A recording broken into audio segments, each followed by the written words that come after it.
Hi friends, நம்மளோட சேனல்ல PGTRB Zoology preparation பண்ணிட்டு இருக்கோம். TNPSC Technical Assistant கால்ஃபர் வந்ததுல இருந்து TNPSC Degree Level Zoology Question Paper Previous Year Question எடுத்து நம்ம டிஸ்கஸ் பண்ணிட்டு இருக்கோம். இது வரைக்கும் 153 questions டிஸ்கஸ் பண்ணியாச்சு இந்த ஒரு question paperல இருந்து. அது 6 பார்ட்ஸ் வீடியோவை வந்து நம்மளோட சேனல்ல இருக்கு, பார்க்காதவங்க பார்த்துக்கோங்க. இன்னைக்கு 7th பார்ட் பார்க்குறோம். இன்னைக்கு ஒரு 20-25 கொஸ்டின்ஸ் பார்த்துருவோம். அதுக்கப்புறம் திரும்ப இன்னொரு பார்ட் இருக்கும். ஓகே, எனக்கு 200 கொஸ்டின்ஸை 8 பார்ட்ஸாக தான் என்னால் பிரிக்க முடியுது. ரொம்ப லாங்காகவும் வீடியோ இருந்தாலும் நம்மளுக்கு படிக்கிறது கஷ்டமாக இருக்கும். ஸோ பிஃபோர் த வீடியோ நீங்கள் கொஞ்சம் அந்த ரிவிஷன் நோட் ஒன்று சொன்னேன். ஒரு பக்கம் லார்வாக்கு விட்டுருங்க, ஒரு பக்கம் சயின்டிஸ்ட் நேம் எழுதுறதுக்கு, அந்த மாதிரிலாம் சொல்லியிருந்தேன். அந்த ரிவிஷன் நோட் புக் இருந்தால் எடுத்து வச்சுக்கோங்க. It will be useful. அப்படியே பார்த்துட்டு போகாமல் நீங்கள் நோட்ஸ் எடுத்து வச்சுக்கிட்டா ரொம்ப ரொம்ப யூஸ்ஃபுல்லாக இருக்கும். we will go into the question number 154. Java மனிதன் எங்கே வாழ்ந்ததாக நம்பப்படுகிறது? Java man presumably lived only in ஜாவால தான். ஈஸியான கொஸ்டின்ல ஜாவால தான். இது எங்க இருக்கு அப்படின்னா இந்தோனேஷியால இருக்கு. ஜாவான்ற பிளேஸ் வந்து இந்தோனேஷியால இருக்கு. ஜாவா மேன் வந்து அங்கதான் இருக்காங்க. 155 முதலில் தானாக தோன்றுதல் கோட்பாட்டை எதிர்த்தவர் யார்? அதாவது who objected the idea of spontaneous generation? Spontaneous generationனா நான் லிவிங் ஆர்கானிசம்ல இருந்து கூட இது லிவிங் ஆர்கானிசம் வரும் அப்படின்னு சொல்லியிருந்தாங்க இல்லையா? கோதுமை கொட்டி வச்சிருக்க இடத்துல இருந்து எலி உருவாகுது, அந்த மாதிரிலாம் சொல்லியிருந்தாங்க. அப்படி கிடையாது, ஒரு எலியில இருந்தா இன்னொரு எலி வரும், ஒரு லிவிங் ஆர்கானிசம்ல இருந்தா இன்னொரு லிவிங் ஆர்கானிசம் வரும்னு சொல்லி ஃபர்ஸ்ட் அதை எதிர்த்தவர் எஃப் ரெட்டி. இதுல பாஸ்டரும் வந்து எக்ஸ்பெரிமெண்டலா ப்ரூவ் பண்ணாரு. பட் ரெட்டிக்கு அப்புறம் தான் வந்து பாஸ்டர் பண்ணாரு. ரெட்டி என்ன பண்ணிருப்பாருன்னா, ஜார்ல ஒரு 3 ஜார்ல மட்டன் பீசஸ் வச்சுட்டு, ஒன்று ஓப்பனா இருக்கும், ஒன்று வந்து மஸ்லின் கிளாத் போட்டு மூடி இருக்கும், இன்னொன்று மூடி இருக்கும். ஸோ நல்ல டைட்டா மூடி இருக்கிற மட்டன்ல இருந்து எந்த புழுவோ எந்த ஃப்ளைஸுமே உருவாகாது. ஓப்பனா இருக்கிறதுல இருந்து ஈக்கள் புழுக்கள்லாம் உருவாகும். அதனால அவர் சொன்னாரு, இது அந்த மாதிரி ஒரு எக்ஸ்பெரிமெண்ட் பண்ணி ஸ்பான்டேனியஸ் ஜென்ரேஷன் ஐடியாவை ஃபர்ஸ்ட் அப்ஜெக்ட் பண்ணது ரெட்டி தான், பிரான்சிஸ்கோ ரெட்டி. Question number 156. முதலில் உருவான கரிம மூலக்கூற்றினால் உருவான கூழ்மம் எவ்விதம் அழைக்கப்படுகின்றது? First formed colloidal aggregates of organic molecules are called coacervates. Okay, இது வந்து ஒரு லிவிங் ஆர்கானிசம் கிடையாது, பட் லைஃபுக்கு தேவையான எல்லா ஆர்கானிக் மாலிகுல்ஸும் அதுல இருந்தது. அதை நம்ம coacervatesன்னு சொல்றோம். இந்த கொஸ்டின்ல மீதி 3 ஆப்ஷனுமே வந்து லிவிங் ஆர்கானிசம் தான். ஆல்கே, பாக்டீரியா, வைரஸ்ல லிவிங் ஆர்கானிசம். Question number 157. ஒரு சிறிய தற்கலப்பு நிகழும் இனக்கூட்டத்தில் தற்செயல் நிகழ்வால் ஒரு அல்லீல் மட்டும் தக்க வைக்கப்படுகின்றது. இந்த நிகழ்வை அழைக்கும் விதம். In a small inbreeding population, one allele may become homozygous due to chance alone. This is termed as genetic drift. Okay, ஒரு ஸ்மால் இன்பிரீடிங், அது ஒரே ஸ்பீசிஸ்குள்ள இன்பிரீடிங் நடந்துட்டே இருக்கு. அப்ப ரிசசிவா இருக்கிறது அப்படியே ஹோமோசைகஸா ரிசசிவாவே வந்துட்டு இருக்கும். ஏன்னா 2 பேரண்ட்லயுமே என்ன ஆயிடும், ஹோமோசைகஸ் அல்லீல் இருக்கனால அதுல வெரைட்டியே வராது. அந்த மாதிரி இருக்கிறது வந்து ஜெனட்டிக் ட்ரிஃப்ட். இது மியாட்டிக் டிரைவ் கிடையாது. மியாட்டிக் டிரைவ் வந்து செக்ஷுவல் ரீப்ரொடக்ஷன் சம்பந்தமானது. வேரியேஷன்ஸ் கண்டிப்பா இருக்கும். ரீகாம்பினேஷன் அப்படின்றது வந்து டிஎன்ஏ பிரேக் ஆகி வர்றதுதான்.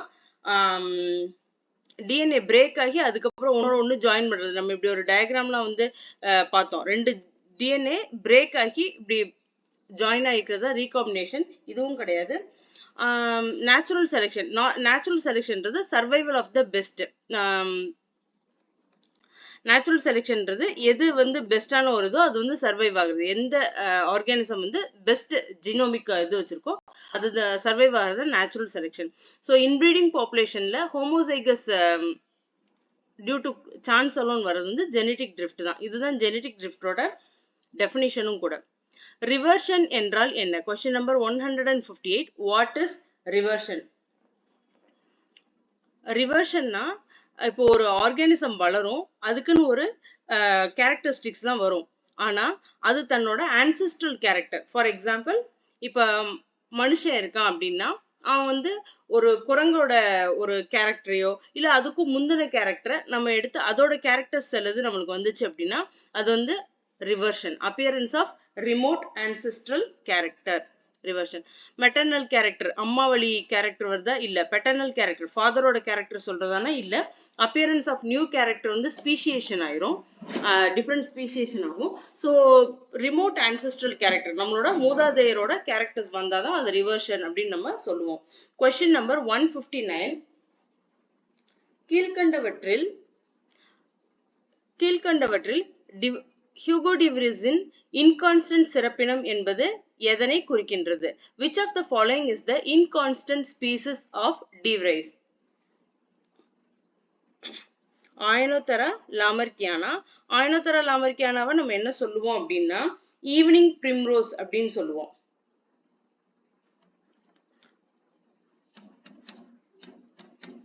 Evening Primrose. இது என்ன பண்ணும் அப்படின்னா சடனா மியூட்டேட் ஆயிட்டு ஒரு புது ஸ்பீசிஸே வந்துரும். ஓகே,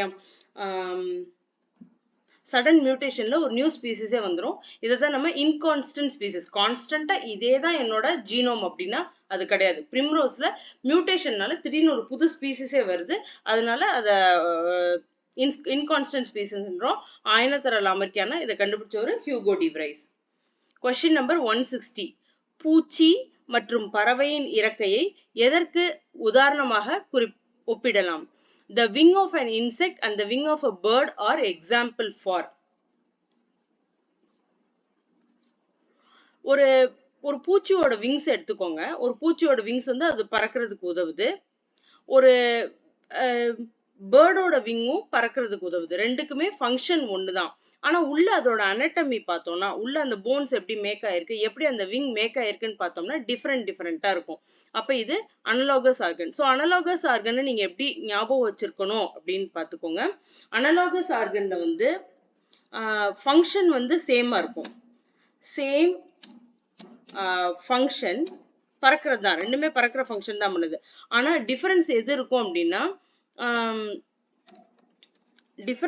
டிஃபரன்ஸ் இன் anatomy. ஓகே, இதுதான் அனலாகஸ் ஆர்கன். அப்ப ஹோமோலோகஸ் ஆர்கன்னா இந்த அனலாகஸ் நீங்க ஞாபகம் வச்சுட்டா ஹோமோலோகஸ் சொல்லலாம். என்னது? ஃபங்க்ஷன் டிஃபர் ஆகும். ஃபங்க்ஷன் என்ன ஆகும்? டிஃபர் ஆகும். ஆனா உள்ள அனட்டமி பார்த்தா ஒரே மாதிரி தான் இருக்கும். நான் இதுக்கு எக்ஸாம்பிள் இப்ப சொல்றேன். அனட்டமி பார்த்தா ஈக்குவலா இருக்கும். என்னன்னா இப்ப ஒரு டால்பின், ஒரு ஃபிஷ்ஷோட அந்த டால்பினோட ஃபின்ஸ் எல்லாம் பாத்தீங்கன்னா நம்மளோட கையில இருக்க எலும்பு மாதிரி தான் அனட்டமி இருக்கும். ஓகே, நம்ம கால்ல இருக்க எலும்பு மாதிரி தான். அப்ப ஃபங்க்ஷன் என்ன அப்படின்னு பார்த்தோம்னா அது ஸ்விம் பண்ணுது, நம்ம நடக்கிறோம். ஓகேயா, அப்ப ஃபங்க்ஷன் டிஃபர் ஆகுது. ஆனா அனட்டமி உள்ள இருக்க எலும்புகள் பார்த்தா டார்சஸ் எல்லாமே ஈவனா இருக்கும். ஓகேயா, இதுல இன்னொரு ஆப்ஷன் என்ன கொடுத்திருக்காங்க அப்படின்னா அட்டாவிசம். அட்டாவிசம்னா என்ன அப்படின்னா ஒரு ஆர்கானிசம் லாஸ்ட் ஆயிருச்சு. ஃபார் எக்ஸாம்பிள் டெய்ல், நம்ம மேமல்ஸ்ல இது ஹியூமன்ல டெய்ல் வந்து லாஸ்ட் ஆயிருச்சு. ஆனா அது திரும்ப ஒரு தடவை ரீஅப்பியர் ஆச்சு அப்படின்னா அது வந்து அட்டாவிசம். ஓகேயா, நம்மளோட காக்சிக்ஸ்ன்னு சொல்லுவோம்ல, இப்ப டெய்ல் பார்த்தோம் ப்ரீவியஸ் வீடியோல. அந்த இது அது வந்து வெஸ்டிஜியல் ஆர்கன், நம்மளை விட்டு போயிடுச்சு, அது திரும்ப ரீஅப்பியர் ஆனா அது வந்து அட்டாவிசம். கன்வர்ஜென்ட் எவல்யூஷன் அப்படின்னா நிறைய ஸ்பீசிஸ் இருப்பாங்க.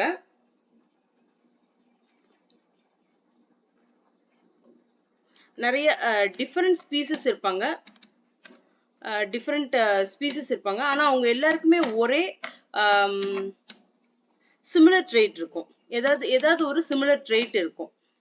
பேர்ட்ஸ் வந்து டிஃப்ரெண்ட் ஸ்பீசிஸா இருப்பாங்க, ஆனா ஒரே மாதிரி பீக் வச்சிருப்பாங்க. ஏன்னா அந்த இடத்துல என்ன ஃபுட்டு கிடைக்குதோ அதுக்கேற்ற மாதிரி தன்னோட அழகை வந்து பீக்கை வந்து மாத்திப்பாங்க. இந்த மாதிரி தான் கன்வர்ஜென்ட் எவல்யூஷன். அப்ப டைவர்ஜென்ட் எவல்யூஷன்னா என்னது?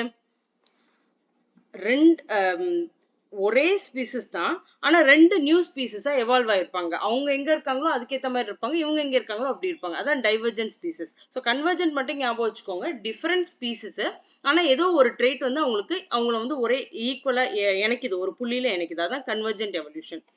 ஸோ இங்க கேட்டிருக்கிறது wing of an insect, wing of a bird வந்து எக்ஸாம்பிள் வந்து அனலாகஸ் ஆர்கன்.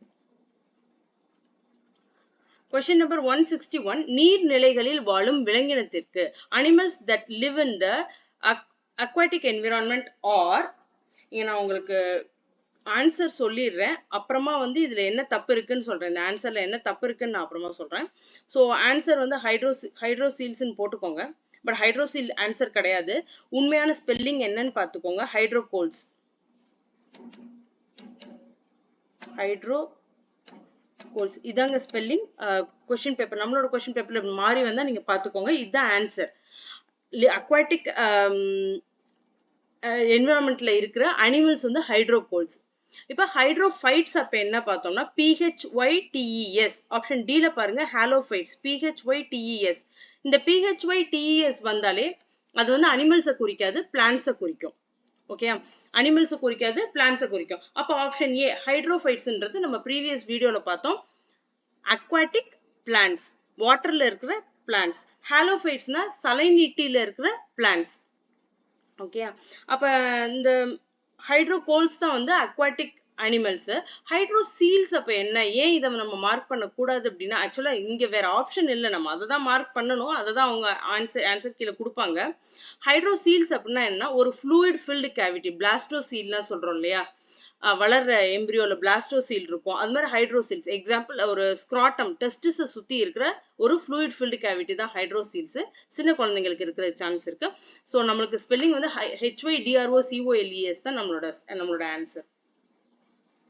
Question number 162. வரிக்குதிரை இதன் கீழ் வருகிறது. Zebra comes under the category.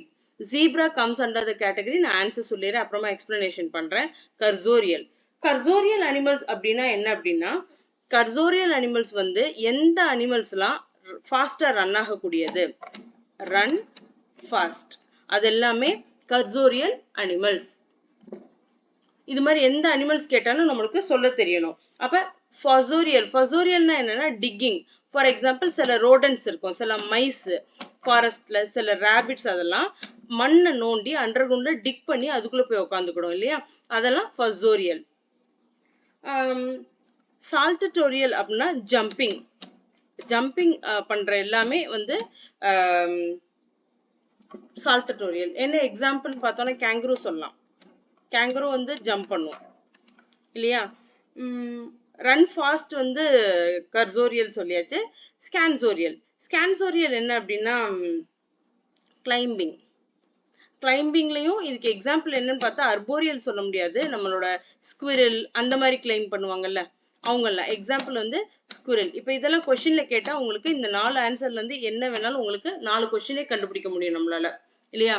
So zebra வந்து வேகமா ஓடும், அதனால நான் கர்சோரியல் போட்டிருக்கேன், ரன் ஃபாஸ்ட். ஜம்பிங் கேட்டாங்கன்னா சால்டட்டோரியல்.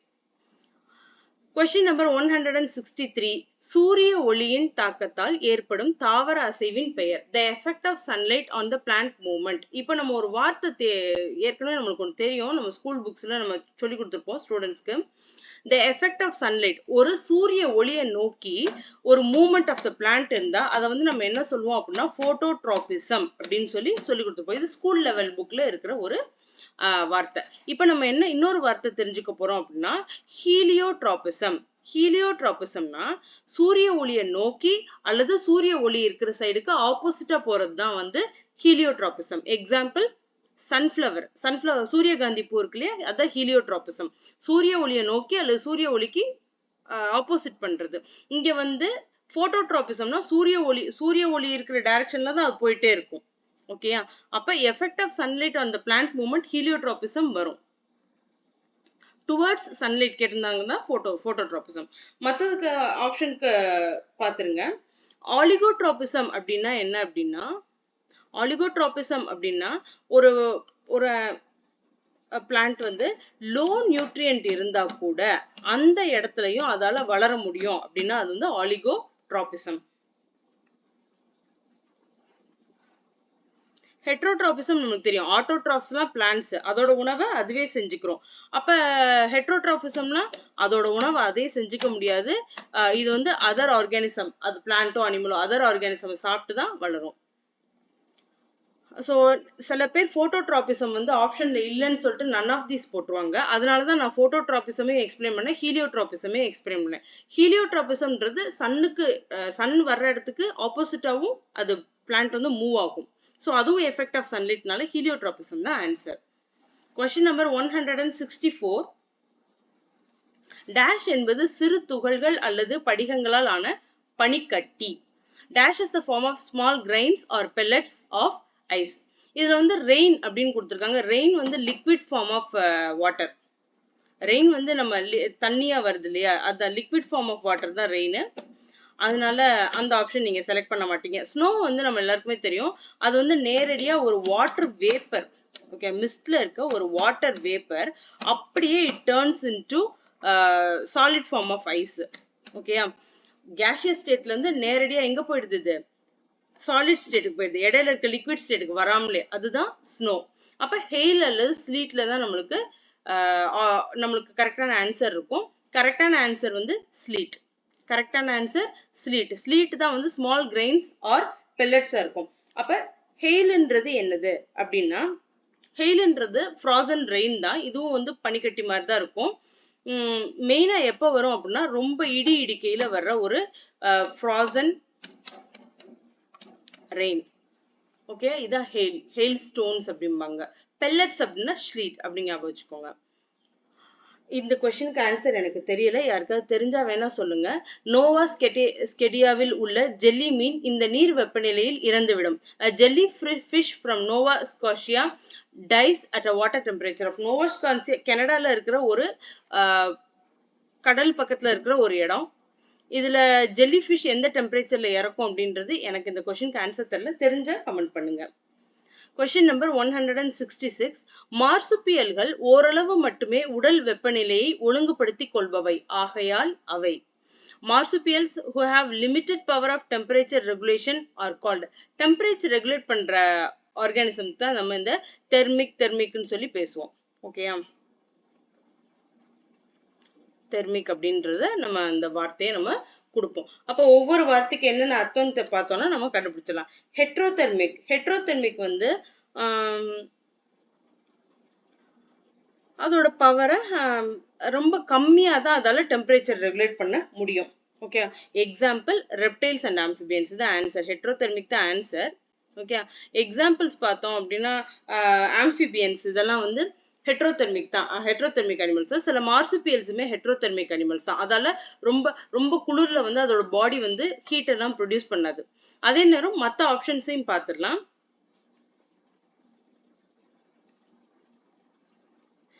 எண்டோதெர்மிக் அப்படின்னா வார்ம் பிளட்டட் அனிமல்ஸ்.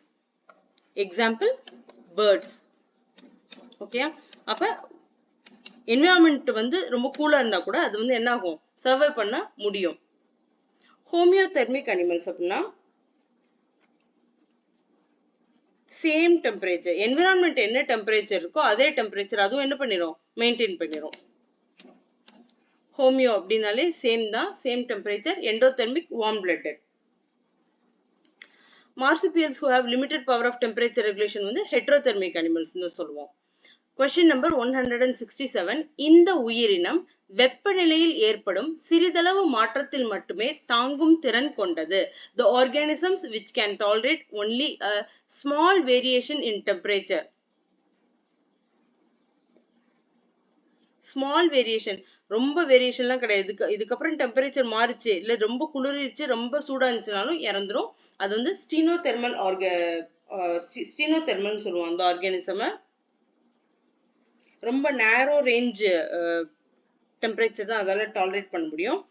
யூரிதெர்மல் மட்டும்தான், இதுல ஸ்பெல்லிங் மிஸ்டேக் இருக்கு, THER. யூரிதெர்மல் மட்டும்தான் என்ன ஆகும் அப்படின்னா வைட் ரேஞ்ச் ஆஃப் டெம்பரேச்சர் இருக்க முடியும். என்ன டெசர்ட்ல விட்டாலும் இருப்பான், போலார் ரீஜன்ல விட்டாலும் இருப்பான் அப்படின்ற ஆர்கானிசம் தான் வைட் ரேஞ்ச். ஓகே, எக்ஸோதெர்மல் அப்படின்றது வந்து எக்ஸ்டர்னல், எக்ஸோனாலே எக்ஸ்டர்னல் தான். எக்ஸ்டர்னல் சோர்ஸ் ஆஃப் ஏதாவது ஒரு எக்ஸ்டர்னல் சோர்ஸ் எடுத்து பாடி டெம்பரேச்சரை ரெகுலேட் பண்ணிக்கிறது. அதோட பிளட்ல பாடி டெம்பரேச்சர் மெயின்டைன் பண்ண முடியாது, பட் எக்ஸ்டர்னல் சோர்ஸை யூஸ் பண்ணிக்கிறோம். எண்டோதெர்மல் வந்து எப்பயுமே கான்ஸ்டன்ட் பாடி டெம்பரேச்சர்ல மெயின்டைன் ஆகும். உள்ள நம்மளோட பாடியில இருக்க பிளட்டே வந்து பாடி டெம்பரேச்சரை என்விரான்மெண்ட்டுக்கு தகுந்த மாதிரி மாத்திக்கும். So wide range of temperature டாலரேஷன்னா யூரிதெர்மல், எக்ஸ்டர்னல் சோர்ஸ்ல இருந்து டெம்பரேச்சர் மெயின்டைன் பண்றாங்கன்னா எக்ஸோதெர்மல், கான்ஸ்டன்ட் பாடி டெம்பரேச்சர் எண்டோதெர்மல், நேரோ ரேஞ்ச் ஆஃப் டெம்பரேச்சர் டாலரன்ஸ் வந்து ஸ்டெனோதெர்மல் தான். Question number 168. நீர்நிலை மற்றும் நீர்நிலை சார்ந்த மணற்பகுதியில் வளரும் தாவரம். The plants that grow in water bodies as well as waterlogged soils. ஓகேயா, நீர்நிலைகள் சார்ந்தவே வந்து ஹைட்ரோஃபைட்ஸ் தான். இந்த கொஸ்டின் நம்ம ஏற்கனவே ஆப்ஷன்ஸ் எல்லாம் டிஸ்கஸ் பண்ணிட்டோம். டெனகோஃபைட்ஸ்ன்றது ஆம்பிபியன் பிளான்ட்ஸ், ஹாலோஃபைட்ஸ்ன்றது சலைனிட்டில வாழ்ற தாவரங்கள். மீசோஃபைட்ஸ் வந்து டெரஸ்ட்ரியல், அதாவது ட்ரை ஏரியால வாழ்றது எல்லாமே என்னது மீசோஃபைட்ஸ். Question number 169. சாண எரிவாயுவில் மீத்தேனின் அளவு. The percentage of methane in biogas is 50% to 70%. அதிகமான அளவு மீத்தேன் தான் இருக்கும். அப்ப 30 to 40% என்ன இருக்கும் அப்படின்னா கார்பன் டை ஆக்சைடு. ஒருவேளை கொஸ்டின்ல சாண எரிவாயுல கார்பன் டை ஆக்சைடோட அளவு கேட்டாங்க அப்படின்னா அது வந்து என்னது 30 to 40%. அப்புறம் ரொம்ப இந்த ஹைட்ரஜன் அதெல்லாம் வந்து ரொம்ப கம்மியா தான் இருக்கும், ரொம்ப ட்ரேஸ் அமௌண்ட்ஸ்ல தான் இருக்கும் சாண எரிவாயுல. Question number 170. உயரிய ஆற்றல் இதனுடைய ஆற்றலில் இருந்து கிடைக்கிறது. உயிரிய ஆற்றல் The bioenergy is the energy obtained from இதெல்லாம் ரொம்ப book level, school book level question தான். பயோகேஸ். ஓகேயா, பயோகேஸ். கீழ்கண்டவற்றுள் எது உயிர் எரிபொருள்? உயிர் எரிபொருள் வந்து which one of the following is a biofuel? ரொம்ப சிம்பிள், wood தான் ஆர்கானிக் பயோஃபியூயல்.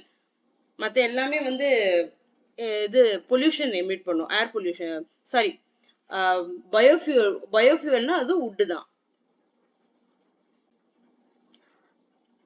Question number 172. கீழ்கண்டவற்றுள் எது தீவு விலங்கினத்தை சார்ந்தது? Which one of the following is island fauna? Darwin's finches. Darwin's finches அப்படின்றது டார்வின் கண்டுபிடிச்சாரு. ஒரு தீவுல, ஜீல ஆரம்பிக்கும் அந்த ஐலாண்டோட பேரு, கெலோபாஸ் தீவுல நார்மலா இருக்கிற பேர்டு தான். பட் அங்க இருக்கிற உணவுக்கு தகுந்த மாதிரி அதோட பீக்கோட ஸ்ட்ரக்சர் வந்து மாறிக்குச்சு, அதோட அழகோட ஸ்ட்ரக்சர் வந்து மாறிக்குச்சு. அதனால கிட்டத்தட்ட ஒரு 13 ஸ்பீசிஸ் இருக்கும், 13 to 14 ஸ்பீசிஸ் அவர் வந்து டார்வின்ஸ் ஃபின்ச்சஸ் அப்படின்னு சொல்லியிருப்பாரு. ஓகே, அதுதான் ஐலாண்ட்ல வர்ற ஃபானா. அதுக்காகவே அதோட ஸ்பீசிஸே மாத்தி இருக்கும், அது ஸ்பீசியேஷன், புது ஸ்பீசிஸாவே அது ஃபார்ம் ஆயிருக்கும். Question number 173. கீழ்கண்டவற்றுள் எது தொடர்பற்ற பரவலாக உள்ளது? Which one of the following is discontinuously distributed? டிப்னாய். டிப்னாய்னா வேற ஒண்ணும் இல்ல, அது வந்து லங் ஃபிஷ்னு சொல்லுவாங்க, அது அக்வாட்டிக்க. டிப்னாய் அப்படின்னா லங் ஃபிஷோட டிப்னாயோட காமன் நேம் என்ன அப்படின்னு கேட்டா உங்களுக்கு தெரியணும், லங் ஃபிஷ் வரலாம் கொஸ்டின்ல. ஓகே, இது வந்து ஏதாவது ஒரு இடத்துல அப்படிதான் டிஸ்ட்ரிபியூட் ஆயிருக்கும், கண்டினியூஸ் டிஸ்ட்ரிபியூஷனா இருக்காது.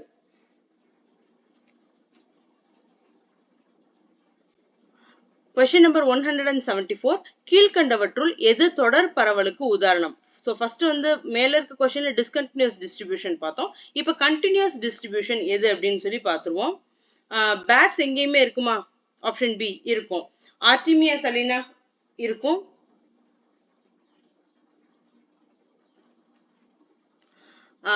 மிட்டிலஸ் இருக்கும். So all of these. So இந்த எக்ஸாம்பிள்ஸ் பார்த்து வச்சுக்கோங்க. டிஸ்கண்டினியூஸ்க்கு பார்த்துட்டோம், கண்டினியூஸ்க்கும் பார்த்துட்டோம். கீழ்கண்டவற்றுள் எது மாற்று ஆற்றல்? விண்ட்மில், பயோகேஸ், சோலார் எனர்ஜி. ஆமா, பெட்ரோல் டீசலுக்கான மாற்று ஆற்றல்னா நம்ம விண்ட்மில், பயோகேஸ், சோலார் எனர்ஜி எல்லாத்தையும் தான் சொல்லுவோம். All of these. காடுகளை பாதுகாக்க வேண்டியது எதற்கு அவசியம்? Conservation of forest is important for. ரொம்ப ரொம்ப ஈஸி கொஸ்டின், இதோட முடிச்சிருவோம். Oxygen rich atmosphere, protecting wildlife, timber. இது எல்லாத்துக்குமே நம்மளுக்கு காடுகளை பாதுகாக்க வேண்டும். Option D all of these. நன்றி, தேங்க்யூ.